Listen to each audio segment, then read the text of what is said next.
Tem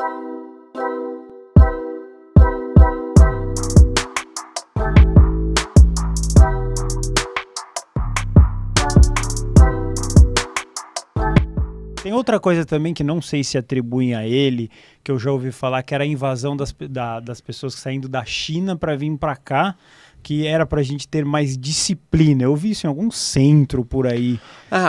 Porque o Geraldo até comenta isso, né, sobre coisas que nós brasileiros seríamos, entre aspas, enriquecidos com essas culturas que migrariam para cá, mas não só chineses, quer dizer, a capacidade de gestão de projetos dos americanos, a cultura dos europeus, então que haveria, vamos dizer assim, considerando o cenário catastrófico da guerra, também haveriam vantagens do Brasil acolher esses povos, né, de se integrar.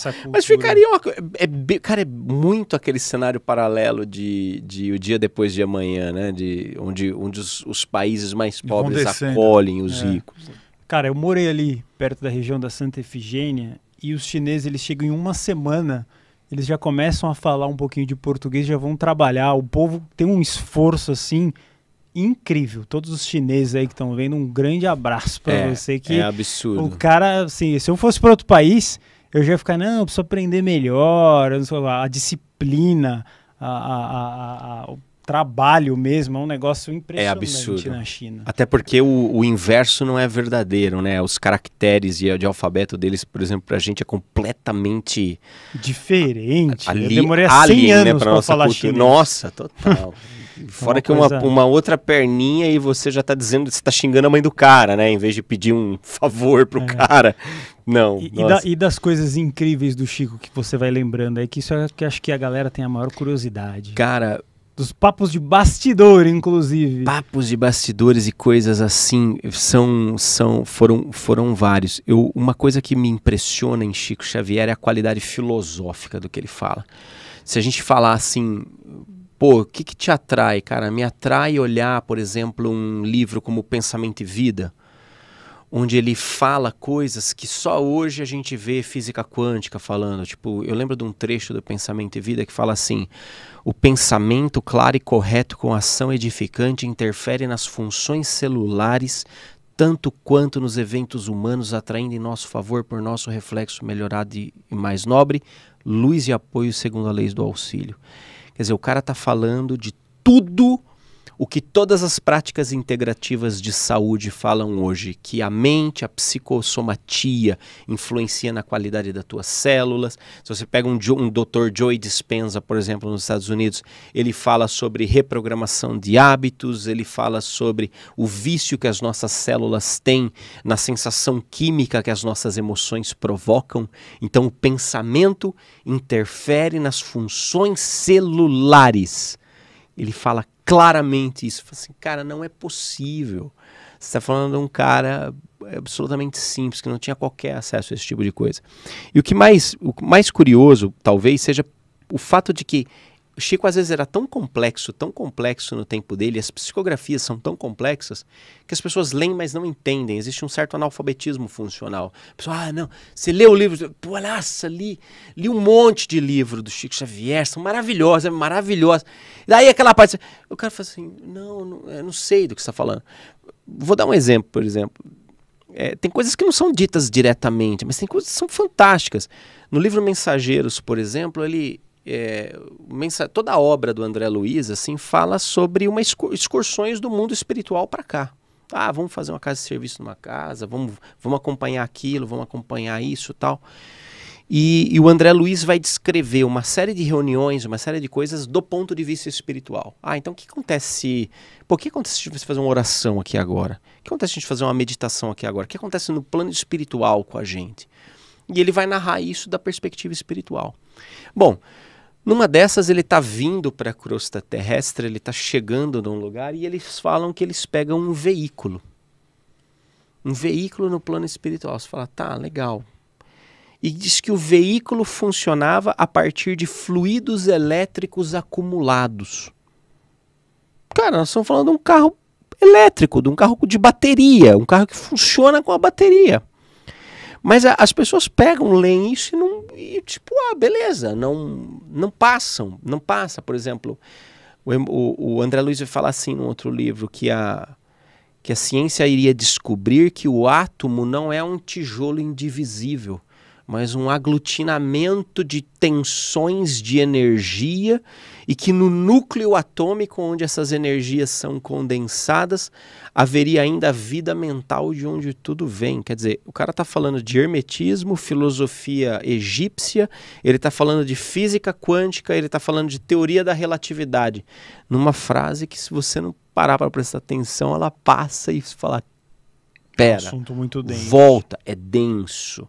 Eu não sei se é denso, eu não sei se a gente não está dando a devida atenção para a obra desse cara, porque a gente tem uma certa pegada de o Deepak Chopra, o Amit Goswami, manja. Sim. A gente adora um sotaque indiano, cara, na hora de falar de The Quantum Physics about the Consciousness. Cara, eu curto o Amit, já entrevistei o Amit, acho o trabalho dele fantástico. Mas eu acho que a gente não valoriza, e talvez a gente não valorize pelo nosso preconceito religioso. Por exemplo, eu não quero uma religião, eu quero um cara, eu quero um pensador, né?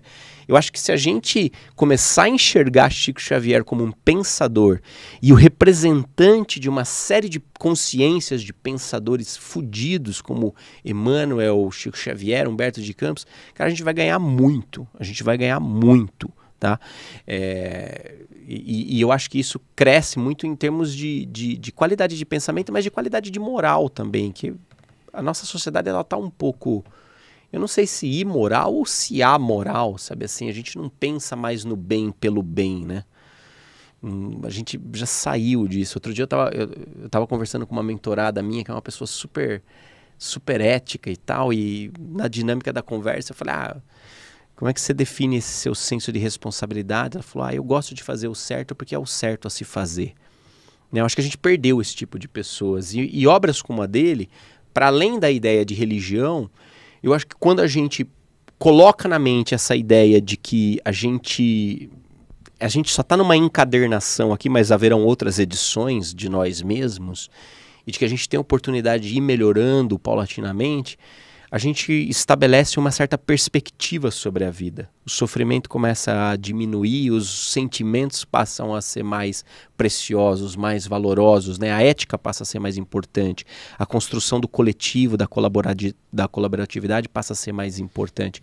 Eu acho que isso é o que a obra de Chico Xavier poderia fazer hoje, se a gente desse atenção realmente para ela, assim, com reverência, não com, não, mas o Chico falou, tem que fazer, não é uma coisa tipo a Meca. É uma obra, é referência. E eu sei porque eu estou em contato com grupos de mediunidade no mundo inteiro, né, nos Estados Unidos, na Europa. A gente conversa. Até aconteceu uma coisa curiosa, porque um grupo de estudos lá nos Estados Unidos me convidou para dar uma palestra esse ano no encontro deles. E veja que coisa louca. Por que eles me convidaram? Eles se reuniram em Pinewood, num deserto ali na Carolina do Norte, para fazer uma vigília ufológica. Os caras tinham um retiro, tinha uma série de iniciações, meditação, mantras, tal, não sei o quê, e à noite eles iam para o deserto com barraca. Bom, esse retiro estava acontecendo no dia 20 de julho de 2019. E diz que houve um avistamento de um orbe luminoso que parou sobre o grupo e ficou por aproximadamente 40 minutos. Um orbe é uma esfera luminosa, um UFO luminoso em forma esférica, relativamente pequeno, tá? Tamanho de uma bola, não chega a ser uma nave, ele tá mais para uma sonda. Esse orbe parou sobre esse grupo, ficou aproximadamente 40 minutos se movimentando, etc e tal, e depois numa velocidade sumiu.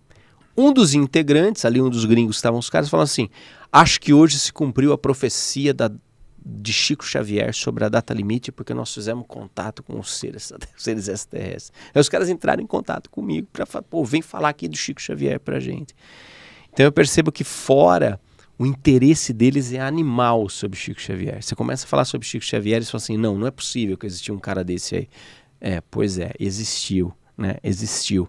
Só que eles sabem disso, né? quando a gente estava fazendo o Data Limit, uma das coisas que mais chamou nossa atenção era o interesse da NASA em paranormais do mundo inteiro.